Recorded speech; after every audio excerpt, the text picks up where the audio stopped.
Dereng teras nggih mengke mbuh melih. Nggih. Yo, tekan ngendi iki mau? Matur nuwun, sampun. Nggih, matur nuwun Mas Reza.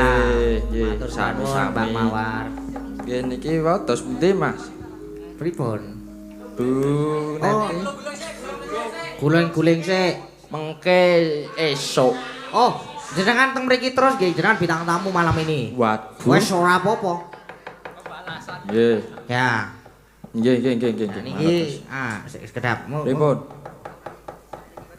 Wonten pamundutan apa? Mboten niki wau lho nganu para mbak-mbak dan ibu-ibu sinden warga Laras. Oh, Pripun? Diaturi minggah panggung? nggih, derek kula. Nggih.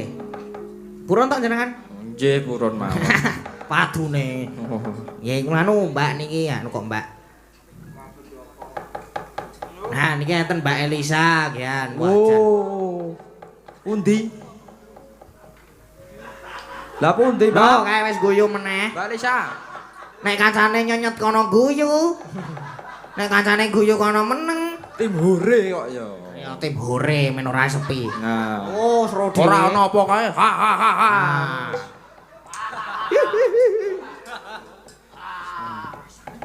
Sing ngenong kae yo dikecek.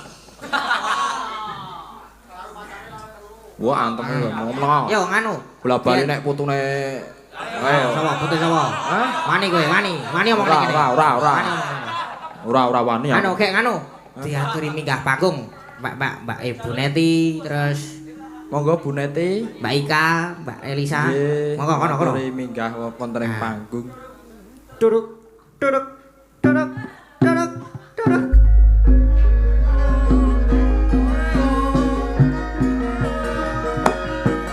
Monggo Mbak.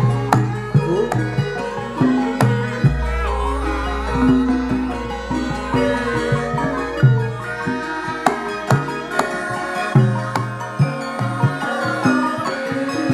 Wah, ja. Ladalah. Ya. Wah, Iki dia. Tuk telak ketuk. Dadah.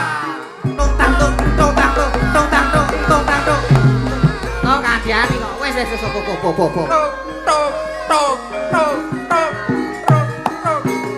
Kurang munggah kabeh. Mbak, Wah, kene kowe karep ndi kowe iki? Kene bae. Monggo. monggo Bu Neti. Nah, Monggo Bu Neti Mbak Elisa. Wah, jan. Kados kejugrukan ukir sari kablabak samudra madu. wah iya. Bejo tenan bengi iki. Nah. Bapak apa? Ya, selamat malam Mbak Elisa. Terima kasih. Bapak Didium. Wis kowe kono kuwi ya. Nen. Sugeng dalu Mbak Elisa, Bu Neti. Sugeng dalu niki direpake. Niki bapakku. Oh, Body kuat niku iki. Wah. Niki sampun dagelan iki. Wah, kae. Akhire wis nyekel mic. Wah. Niki sampun dagelan Mataram nggih. oh. Sampun Wah. dagelan Mataram. Nggih. Oke. Anu ngapunten Pak niki wau dugi mriki jam pinten? Kula teng mriki jam gansal. Oh nggih, niki nyang Kuyung Gading. Nggih. Dongane napa, Mbah? Nggih niku. Dungake pun dalipun saged sae, saged laris, Nggih. saged wilujeng Amin. panjang umur sakeluarga. Amin. Paring ana berkah, paring ana panjang umur, Amin. paring ayem tentrem. Amin. Isun Amin. Gayam Bantul, Ngayu Jakarta atine. Al-Fatihah. Jan komplit tenan iki, Wah. Jan. Sek, ngerti dalange sapa jenenge? Gading Pamungkir. Pawukir. Pawukir. Ora pamukir. Sapa sing kandha ngono? Lah kuwi mau. Aku kuwi. Wah. Oh, ya. Jan wis Apa iki? Putrane sapa?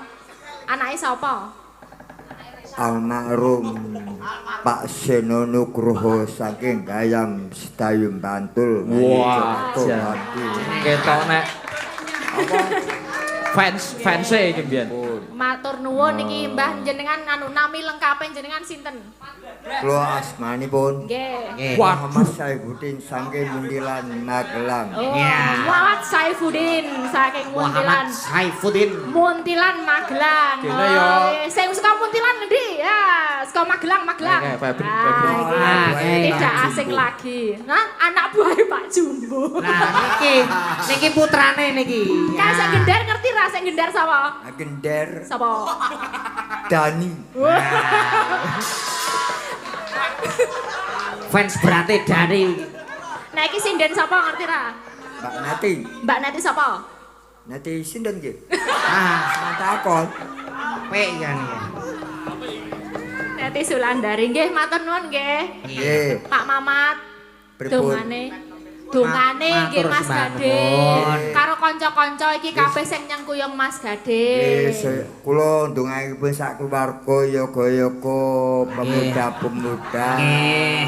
Anak sekolah paring panjang umur, Amin. paring lulus, Amin. paring pinter, Amin. paring lancar, Amin. Amin. Nggih paring bojo kalih. Apa? Paring ana bojo kalih lho kene. Atene do seneng banget. Ajarane sapa ora? Niki dagelan plesetan ya. Oh, dagelan plesetan.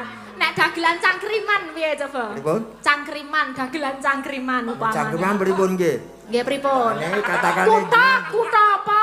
Upamane kutha apa ngono. Nggih niki kutha-kutha nggih. Ah, cobi. Kutha sing kraket kutha pundi nggih? Apa? Kutha sing kraket kutha ngendi? Ayo. Nek gebedhe rokok Samsu. Waduh. Nek gebedhe rokok Samsung.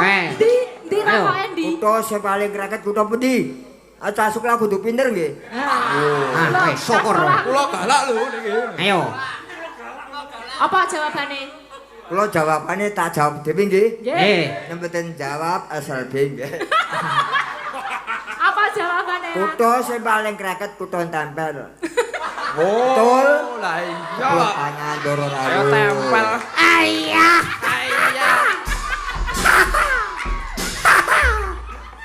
Wah, jan gayeng banget bang iki.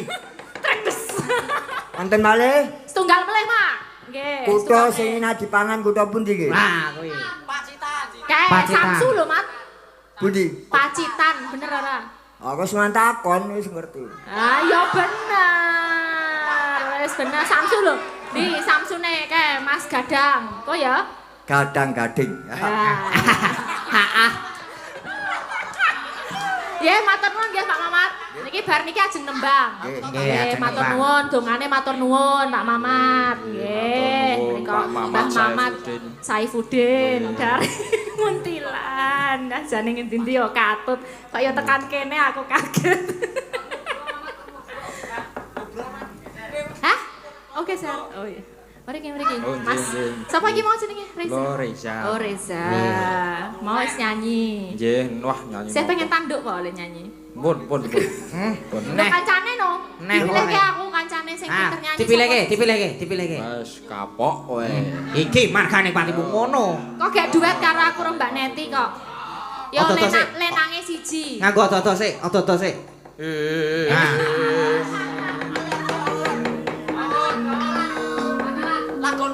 Jojo muntap lir kinetap. Kaya yasini pi. Yo, gek milih. Jagati Wukroro. Yo, wis gek milih. Besok bagianku isih Februari. Yo, gek milih. Gek milih sapa sing Milih, yo. asik iki. Ayo. Hui. Sa.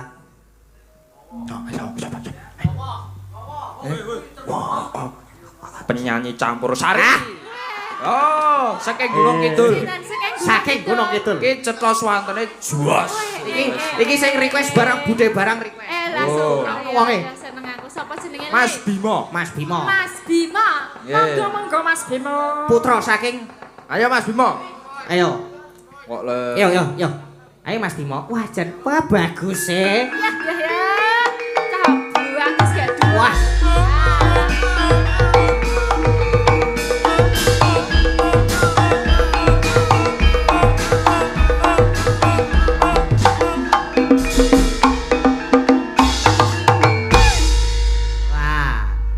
rodok rono nyekel mik anu mik nyekel apa? Mik. Waduh, seneng aku Yan. Terus saru iki. Ora. Meneng-meneng terus saru iki. Kon ngopo aku ora iso ngopo-ngopo. Nyanyi, biasane nyampur sari. Biasane iki ora biasa kok. Biasanya campur sari. Nggih niku wah Boten. jan top-topan Arang. Oh nyanyi top-topan. Wah, boten. Anggrepun muni nyedam sari, wah. Ya ampun. Ngedape-dape. Boten. Coba nek cara garingan, coba cara garingan ra nganggo gamelan sak nyidam sari. Nyedam sari rong sithik wae. larik ngono. Sithik wae. Kayak ngapa? Ayo Jam? di Jajah. nyedam sari le. Kok le Ora dan iso. kleru. Ayo, Sepiro Mas Dani? piro? Semene. Sepiro? Lah apa? Nyedam sari sak lali. Umpama sliramu sekar So. melati Oke. aku kumbang nyidam sari umpama sliramu margi wong manis aku kang bakal ngliwati Bagus, masuk gamelan ayo Mbak Neti. Yo, tenang, Monggo, tenang, monggo. tenang. Wah, ini mah kempit apa iki?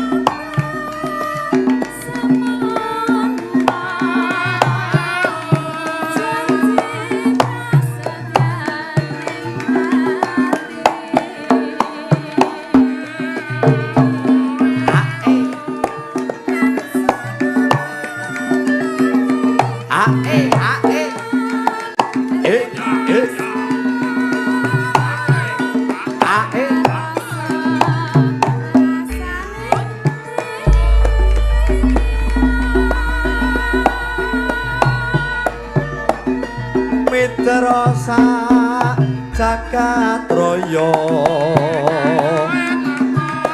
akaling ana ukelan samudra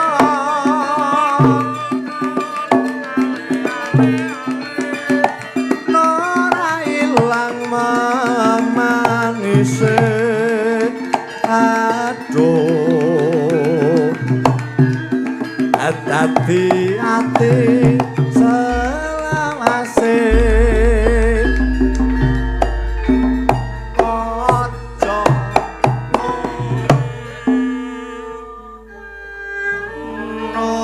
Apik tenan suarane nek Pripun, kita Mbak ngomong. Elisa? Yo, Pripun, Jan, kaya Boten. ngrungokke kaset kok. kaset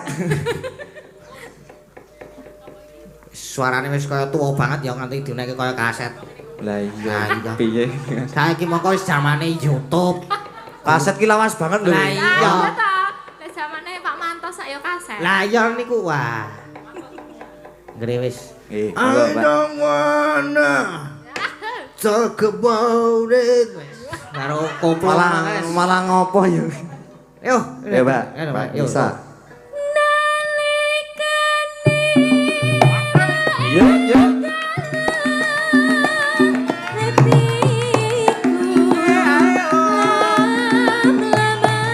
ya ya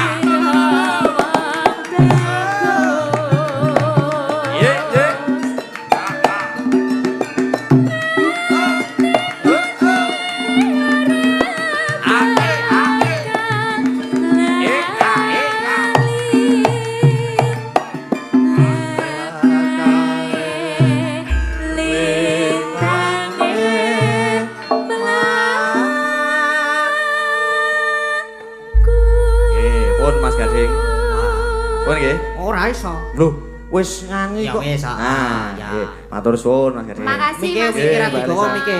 Hah? Mike ora tinggal. tak entun kene sindene goleki barang Alah-alah kok nyodak-nyodak ndekake mik padune.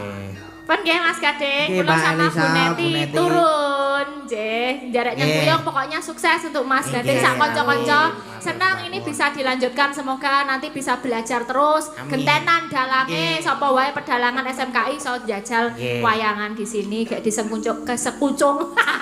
Sengkuyung karo kanca-kancane ya. Oke, ngaten guys, sedaya mawon yang nonton streaming matur Nggih, sembah nuwun. matur sembah Nggih, nuwun, sukses Mbak buat Elisa. sinden-sindennya juga. Ini dari Karawitan apa dari mana?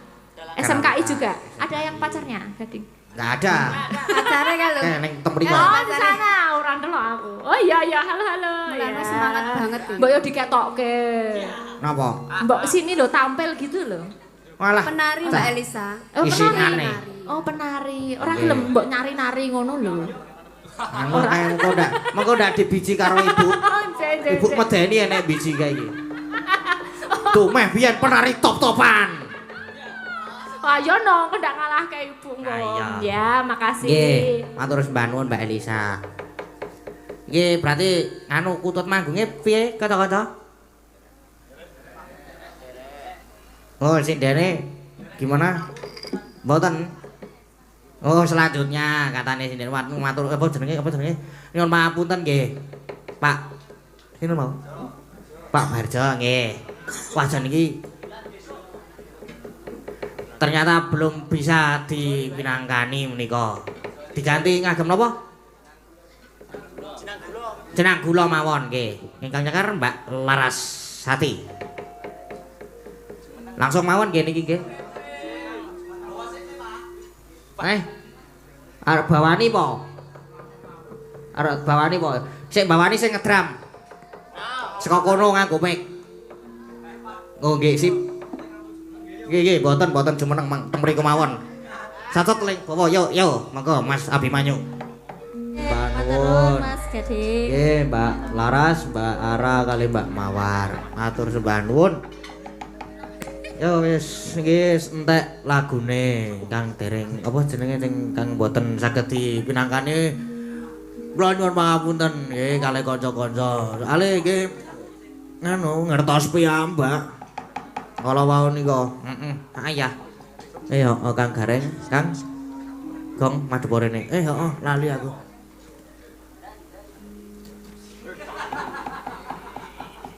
Rotok nduluk Gong medeni yo. Kene burine Kang Gareng. Oh. Ngene. Oh. Iki gosek tak dilakane. Wah, lha yo kae. Oh, Semar nguyuh. Ngerti ku Ndara Permati. Oh, nah kae Ndara Permati yo gek rono yo. Yo gek merono gek yo gek diplayoni rono wae yo.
mulat moro sang Harjuna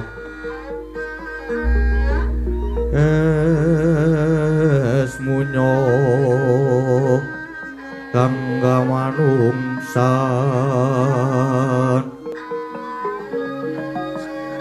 kasrepan tingkaing mungso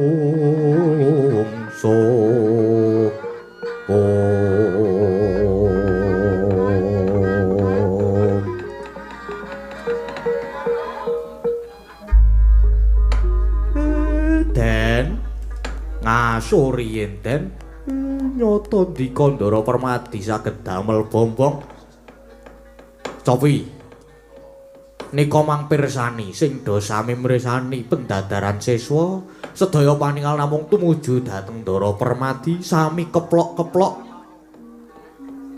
sami eram sami gumun kalih tandang kridanipun Ndara Permadi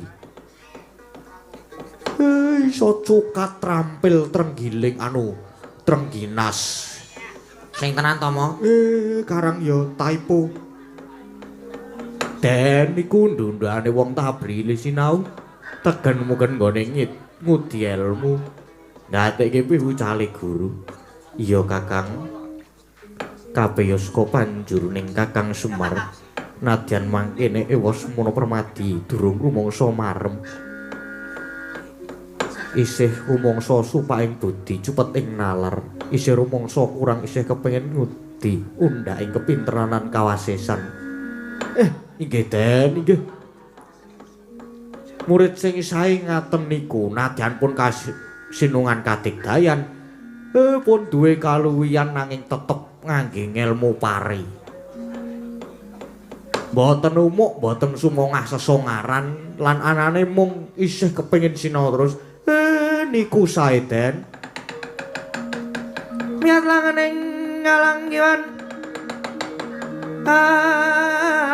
aglar mandal moncar tong tinon ler kagonang surem sorote tan padang kasolan pacaring ora mengga kono dasare mangsa katiga iya kakang gandeng iki wis ngaso sawetara aku bakal mbajutke pendadaran iki pengestune Kakang Semar Daksuan nggih den sing bawa tetep labri sinar ingkang surutiti ngati-ati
Drapala kang tumingal campu prang samya ngedali lirade wela tenggodo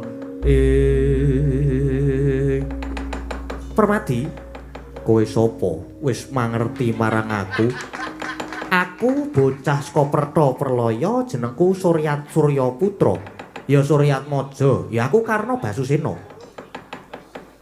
pancen kepara nyata aku Permadi aku Wijanarka ana parigawe apa dene kowe wani ngregone anggene padha glanggang ana kanggo nodi pendadaran iki biyo jeneng mung nganti kondang kumandang kang padha ndelok padha keplok-keplok padha ngalem marang kaprigelanmu ning yen Suryatmaja kok ora gumun mula aku banjur merepeki marang kowe aku kepengin nyoba marang katiasanmu ayo tandingana iki Suryatmaja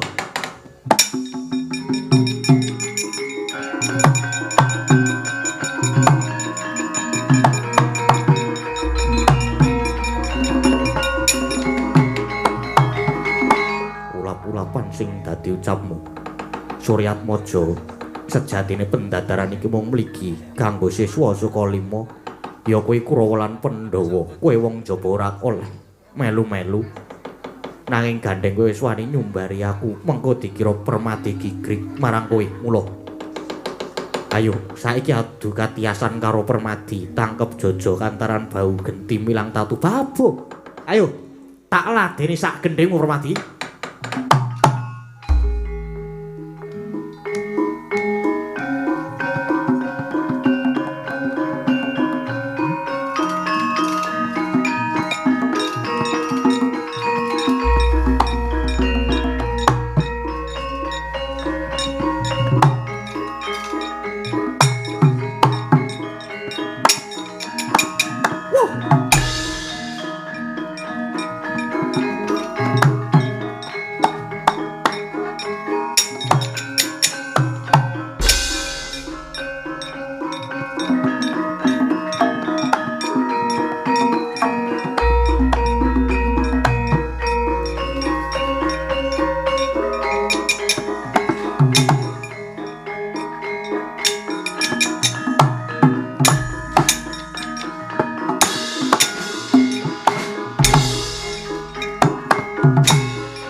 ngadeg nyegreg kaya tugu Sinokarta.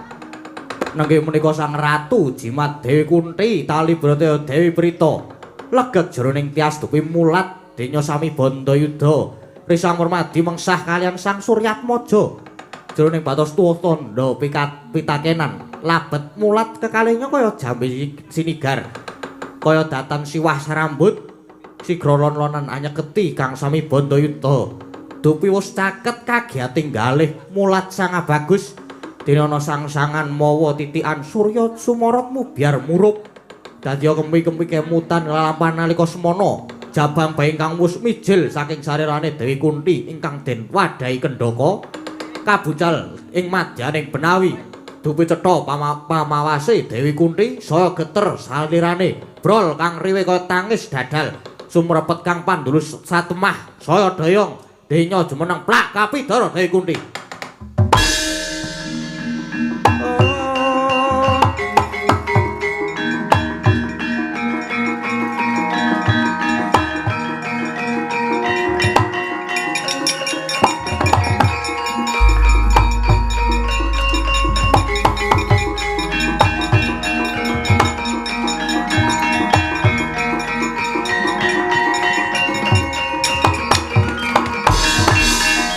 Mut Purwa duk sina sang Dewi Kunti. Kocap Raden Bratasena dupi mulat. Wah, Kunti babu kenapa? Wah, Kunti babu.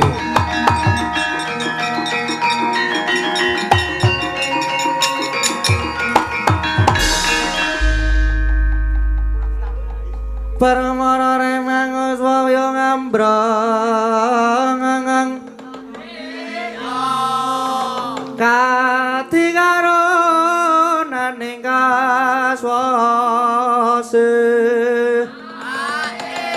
aneng marga amalaku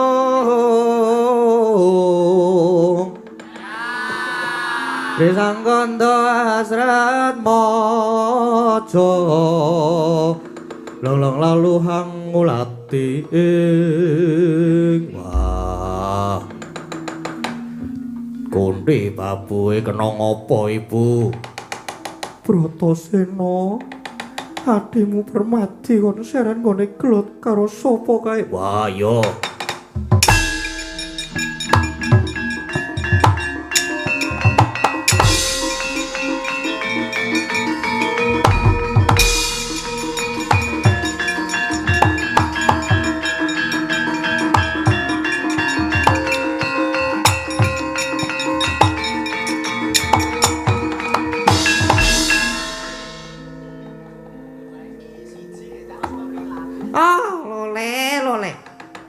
Permadi katone malah Bandayuda nanging semune mungsuhe dudu golongan Kurawa mongko parsunane yen karo Permadi kaya Surya kembar pelah sapa kae ger mau mundur dhisik mundur sak prepekane bocah nonoman kae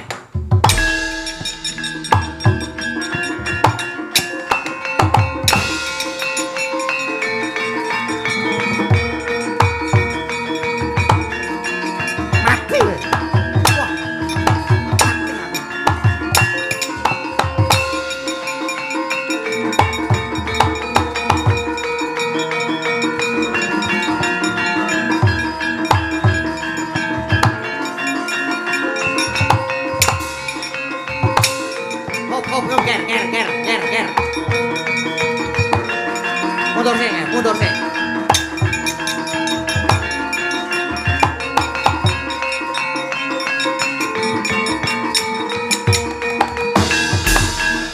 Berikan lampaing rata tan mandara dangu rapteng sukuning harga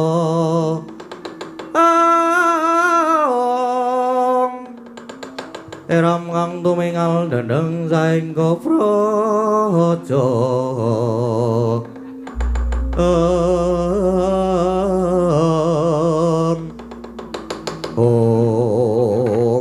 Ger. Aja sinengguh tambuh nyatane aku durung wanuh. Kowe kuwi sapa? Lah kok wani Sumalana mlebu ana ing paguran Salima nganti gawe gumun kang padha ndelok sapa? Inggih Sang Ridurna. Menawi dangu dhateng kula nami kula Surya Putra Suryatmaja inggih Karna Basusena lare saking Pratha Perlaya. Kula ngaturaken sungkem pakabekti kula kunjuk. Panemban. Ya, tak sapa? Kowe Sumalana wani mlebu rene sapa sing ngakon? Sing jawabke sapa? Lancang kowe ya. Ora dijawabi kok mangkat. Lancang kowe. Inggih. Saking kajengan kula piyambak. Kok kendel? Kok wani kowe? Inggih saking kaselak nata ling manah kula dupi kawegigan para pendolan Kurawa ingkang sampun bandayuda. Nyatanipun kasuran mengsah kalian kula. Mongko kula menika sanes putra paguron Sukalima nanging jebul kawegigan kalantipan kasantosan kaprigelan saged ngungkuli siswa paduka. Wola kok umuk kowe? Umuk kowe. Suratmaja, ngene ya. Senadyan kowe pinter arepa kowe peng-pengan bebasan ora tedas tapak paluning pandhe sisaning greta. Nanging kowe tak anggap ora menang karo siswa-siswaku. Nyatanipun kula saged mimpang menang kira rumangsamu. Mergo ngene, murid-murid saka 5 ki ora mung tak ulang dadi wong kang ampuh peng-pengan, kandel kulite atos balunge. Ora mung cukup kuwi, nanging sing tak ulangke ku yo babagan tata krama unggah-unggul lan subasita. Sing unggul ana aja banjur giles sing kalah. Nanging aja srik lamun diwarahi dituturi. Ora kaya kowe kuwi. Mergo kowe kuwi lagi pinter sithik wae wis umuk, wis gleleng. Wis kemaki umuk kok karo Durna. Ora ana gunane kowe umuk karo Durna.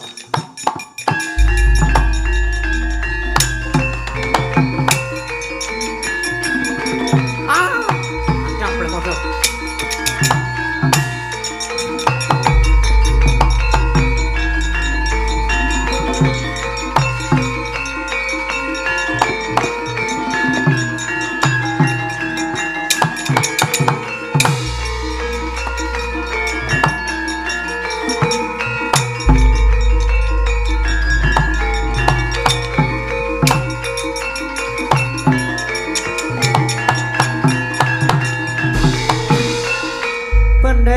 Swara mangungkung lawing mroadya basa wong tunjang rebut tujuk Wayakata lawan bindi pedang likan pamblehan bedilnya pinangka tulung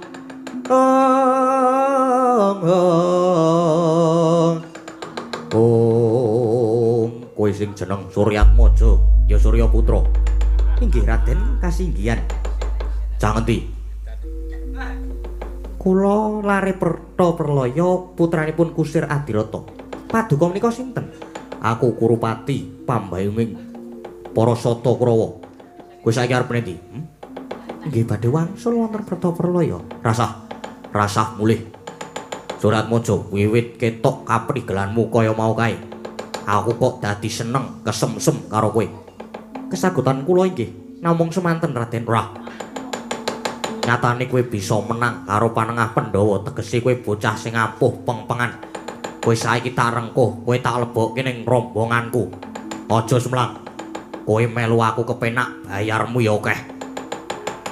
Saiki kowe melu aku, sesuk kowe bakal tak dadekke tetungguling prajurit.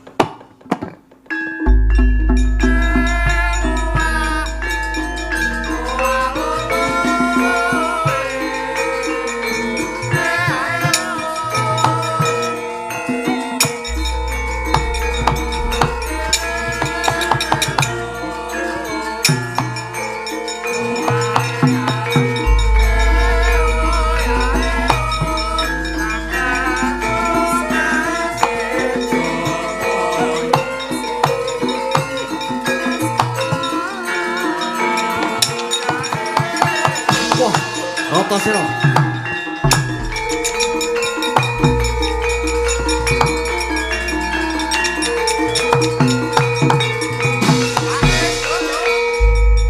Pamedhare Jaka Lodhan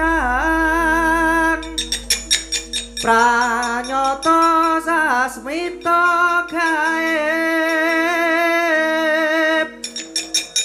Gumelaring dadi cangga sapa wae kang ngrantu antowi tuto yati maragi kanggo sang rahayu yuwana tanis kala tan mingurke plating widi pekat-pekatan nyegati paning kodrat ayo ora nrimake pendhawa menang sarwe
bocah bagus Permati lan Bratasena pun bapa rumangsa bombong bungah lan marem merga nyatane kowe sisa nuruti apa sing dadi kekudang aku lan kowe ya siswa ingkang tuajuh kon munggayuh kawruh nanging kowe gatekno pitungkasipun bapa ya ger tak kekudang kowe besok dadi pangarep sing bisa diarep-arep dadi pangarep sing bisa dipercaya dadi pangayom sing iso dadi ayom.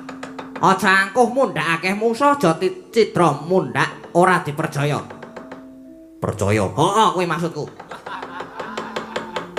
Lan aja kendhat anggonmu tansah tabring udi ngelmu. Nek kowe padha sregep tabring nggone sinau, ujian maju mesti apal.